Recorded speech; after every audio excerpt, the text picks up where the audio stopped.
ओम अक्षर ब्रह्म का प्रतीक, और हिंदू धर्म में ओम को सगुण साकार और निर्गुण निराकार के रूप में पूजा जाता है। मतलब इसको सगुण साकार कहें तो संपूर्ण ब्रह्मांड सगुण साकार है, ओम का स्वरूप है, यानी कि परमात्मा स्वरूप है या ब्रह्म स्वरूप है।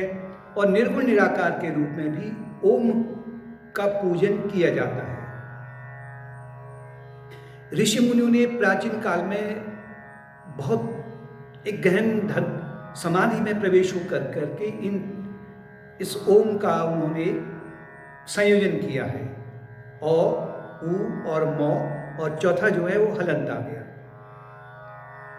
मतलब उसके बाद में साइलेंस, शांत। और ओम का जो ही अलग अलग धर्म में अलग अलग नाम से उनकी भाषा के अनुसार में, क्योंकि उनका जो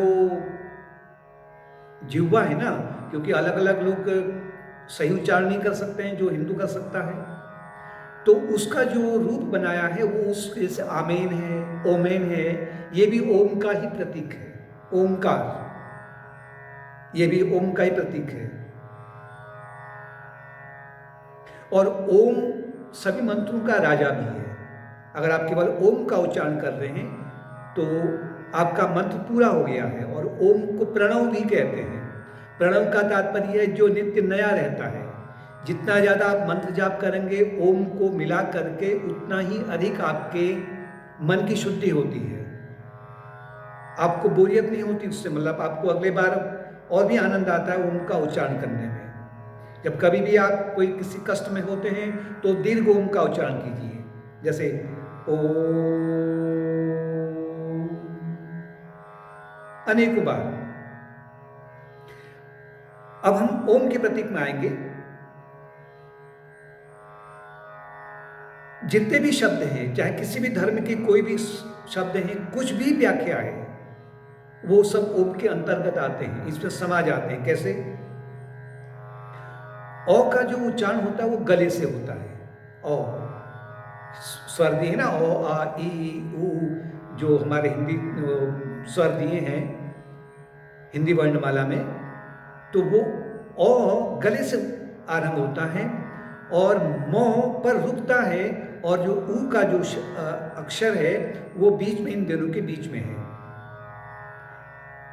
गूंगा भी अगर होता है ना, अगर उसकी आवाज नहीं है तो वो भी आपको सुना होगा कि आ ऐसे बोलता है। जो वो कह रहा है वो व्यक्त कर रहा है, लेकिन वो थोड़ी सी वाणी से थोड़ा असहाय होने के कारण में, जिह्वा से तो बोल तो नहीं पा रहा है, लेकिन जो कुछ भी वो बोल रहा है, जो कुछ भी वो पढ़ रहा है, वो सब ओम के अंतर्गत आ गया है। और मौ पर बंद हो जा, मौ पर आपका होंठ बंद हो जाता है। और मौ को अमृत बिंदु भी कहते हैं। और ऊ इसके बीच का जो अक्षर है उसमें सभी धर्मों के सभी शब्द समा जाते हैं, चाहे किसी भी क्षेत्र के शब्द हों उसमें समा जाते हैं। इसलिए ओम की ध्वनि जहाँ कहीं भी कुछ भी ध्वनि प्रकट हो रही है तो वो सब ओम में ही ओम से ही निकल रही है और ओम में ही समा रही है।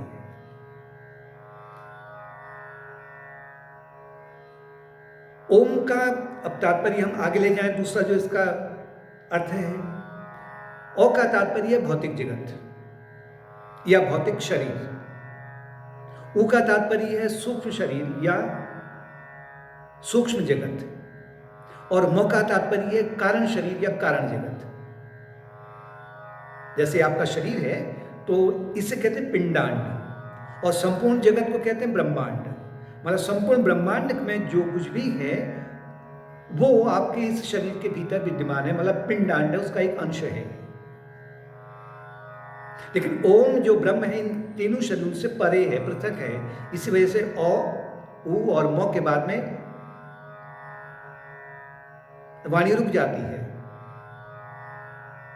जो चौथा है ना, डंडा आता उसमें हलंत का। यदि अगर अब जब आप ओम का ध्यान करते हैं तो ओम के माध्यम से औ का तात्पर्य है भौतिक जगत या भौतिक शरीर। और मैं भौतिक शरीर हूं, इसको तो हर कोई मानता है कि मैं, कोई भी इसको नकार नहीं सकता है।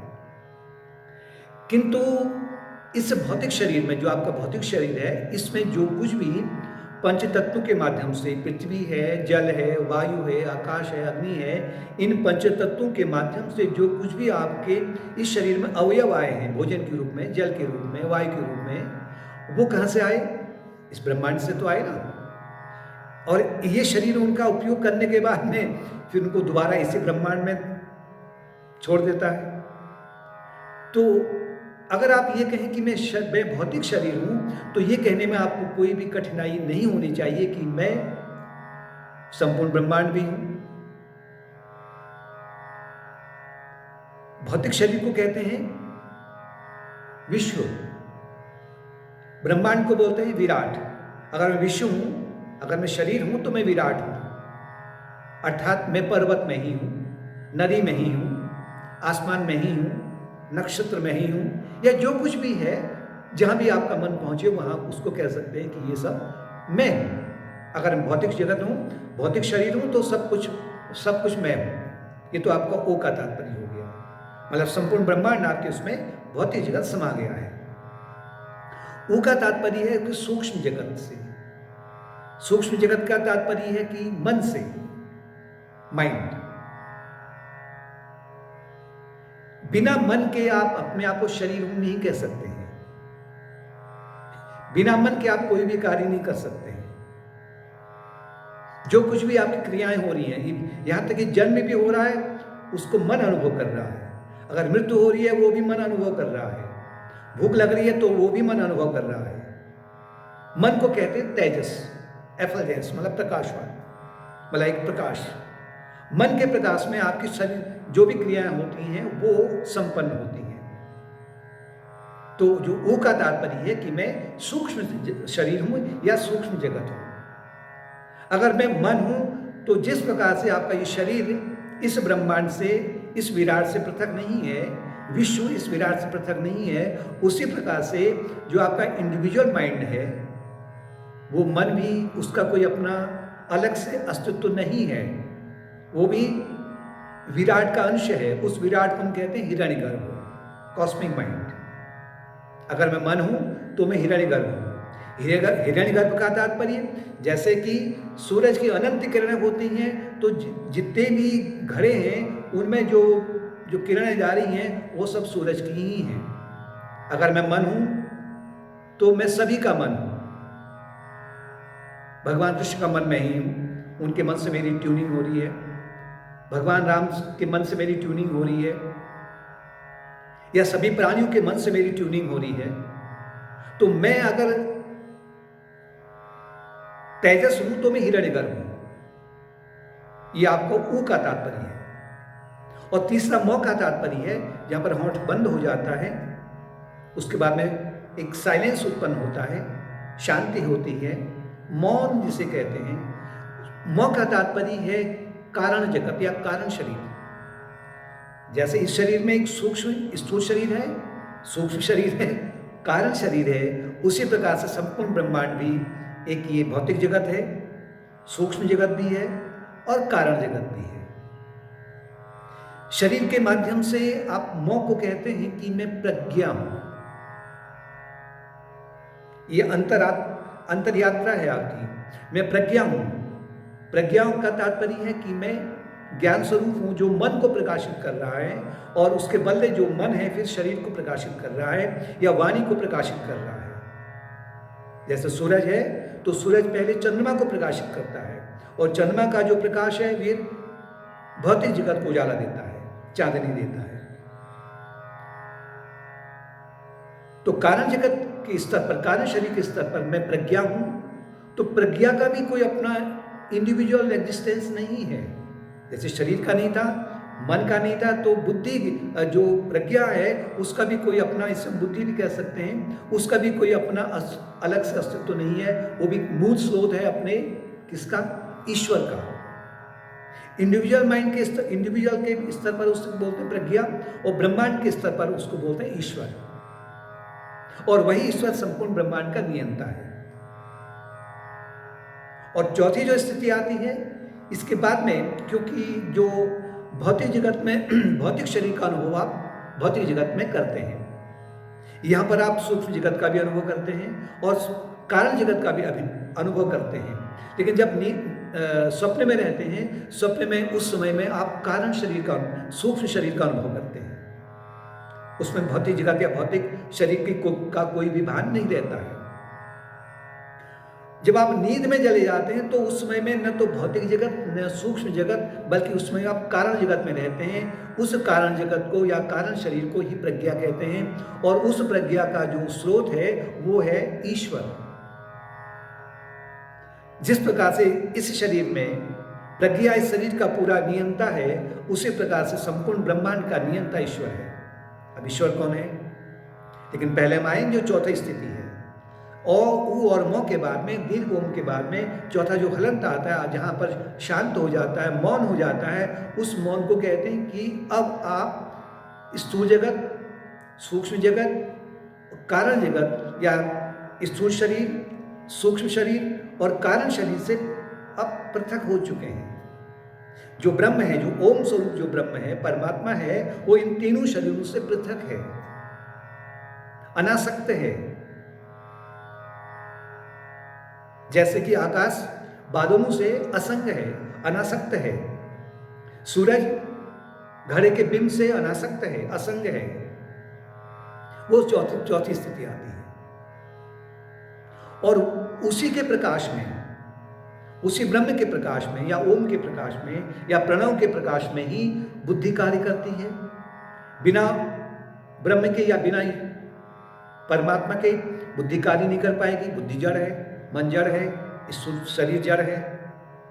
और बिना परमात्मा या ओम के प्रकाश के आपका मन कार्य नहीं कर सकता है।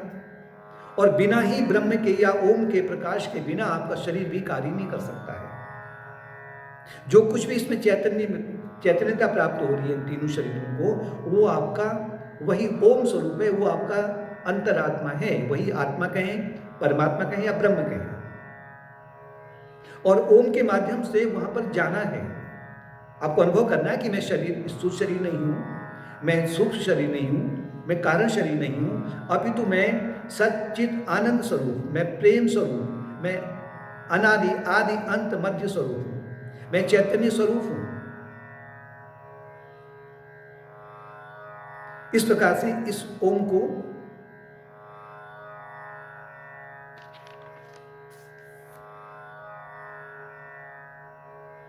इस ओम का आपके मन में, आपके पास में इसका आपको अर्थ का पता होना चाहिए कि जिससे आप जब भी ओम का उच्चारण करें तो आपका जो अचेतन मन है वो उसको उसमें स्मृति रहे इसकी।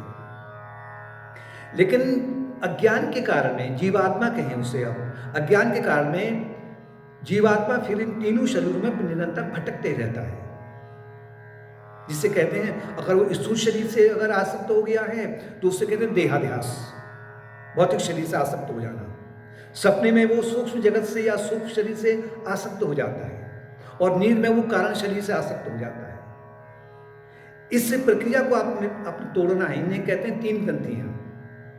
एक कर्म ग्रंथि है, शरीर से जो जकड़ा हुआ है जीवात्मा, और जो फिर उसके बाद काम ग्रंथि है, मन से जकड़ा हुआ है, मतलब मन से आसक्त है।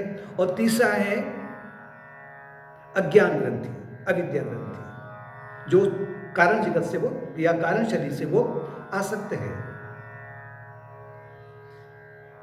और इसी के कारण में, इसी आसक्ति के कारण में या इसी देहाध्यास के कारण में जीवात्मा या ब्रह्मन निरंतर एक जन्म से अनेक जन्म में भटकते रहता है।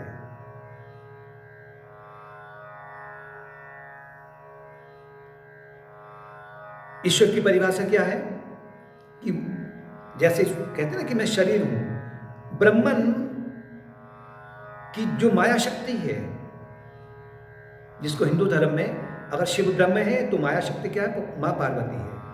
राम ब्रह्म है तो सीता जी उनकी माया शक्ति है, प्रकृति देवी है। विष्णु भगवान अगर ब्रह्म है तो देवी लक्ष्मी उनकी माया शक्ति है, प्रकृति देवी है, और अन्य है। जैसे जादूगर अपनी बिना जादूगर जो जादुई शक्ति होती है उससे वो अलग नहीं हो सकता है। मतलब जादूगर और उसकी जो जादुई शक्ति है, इंद्रजाल है, वो दोनों अलग अलग नहीं है, पृथक नहीं है। जैसे जादूगर की जादुई शक्ति उससे लिपटी हुई है, उसके चरणों की सेवा कर रही है। इसी प्रकार से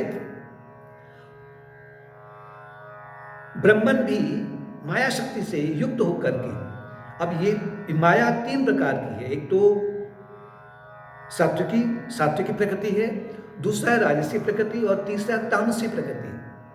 सात्विकी प्रकृति को कहते हैं माया या सत्वगुण प्रकृति है। ब्रह्मन जब सात्विकी प्रकृति से युक्त रहता है, डोमिनेट रहता है, तो फिर वो ईश्वर का अभिनय करता है,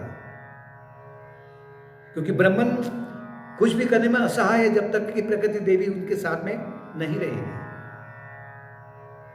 जैसे कि आलिंगन कर रखा है ब्रह्मन ने प्रकृति देवी को और प्रकृति ने ब्रह्मन को, भगवान को दिखाया है। और वही ईश्वर जब अभिनय करता है तो वही ब्रह्मन सत्वगुणी प्रकृति से या माया से युक्त होकर करके सृष्टिकर्ता ब्रह्मा, पोषणकर्ता भगवान विष्णु, संहारकर्ता शिव का अभिनय करता है। लेकिन यहां पर ईश्वर माया के अधीन नहीं है, बल्कि ईश्वर का जो माया है वो ईश्वर के अधीन है। माया का अधिकार नहीं है ईश्वर पर, ईश्वर का अधिकार यहां माया पर है। लेकिन वही ब्रह्मन जब रजोगुणी प्रकृति से अविद्या माया से जब युक्त हो जाता है तो हम ब्रह्म को क्यों करें, ओम स्वरूप है। वही ब्रह्मन जब अविद्या माया से रजोगुणी प्रकृति से युक्त हो जाता है तो उसे जीव कहते हैं, जीवात्मा कहते हैं। और अविद्या माया अनंत अंशों में होती है, डिफरेंट डिग्रीज में, इसीलिए अनंत जीव है। और अविद्या माया एक प्रकार का एक बादल है कि जो सूरज को जिसने ढक दिया है या चंद्रमा को जिसने ढक दिया है।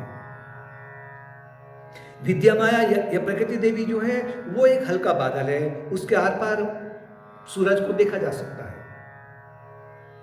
जीवात्मा इसी अविद्या माया से युक्त होकर करके फिर वो जीव का अभिनय कर रहा है। और वही ब्रह्मन जब तमोगुणी प्रकृति से युक्त हो जाता है, इसका नाम और कुछ नहीं है, उसे कहते हैं पंचभूत का निर्माण। ब्रह्मन तमोगुणी प्रकृति से डोमिनेट होकर के, युक्त होकर के फिर वो पंचभूतों का निर्माण करता है, अभिनय करता है। पंचभूत कौन है? उन्हें कहते हैं पंच तन्मात्राएं। साइंस उनको कहते हैं गॉड पार्टिकल्स। पृथ्वी तत्व है, जल तत्व है, आकाश तत्व है, अग्नि तत्व है और वायु तत्व है। ये सूक्ष्म तत्व हैं, तन्मात्राएं हैं, और यही फिर बाद में स्थूल रूप ले लेती है। पृथ्वी का रूप ले लिया, स्थूल है। तो वही ब्रह्मन तमोगुणी प्रकृति से युक्त होकर के पंच तन्मात्राओं का अभिनय करता है, जिससे कि संपूर्ण ये ब्रह्मांड, यहाँ तक कि जो आपका शरीर है, मन है, बुद्धि है, चित्त है, अहंकार है, कर्म है, स्वर्ग है, नरक है, ये सब पंच तन्मात्राओं से निर्मित है। कहने का तात्पर्य है कि संपूर्ण ब्रह्मांड ईश्वरमय है। ब्रह्मन एलोनिस, केवल ब्रह्म की सत्ता है।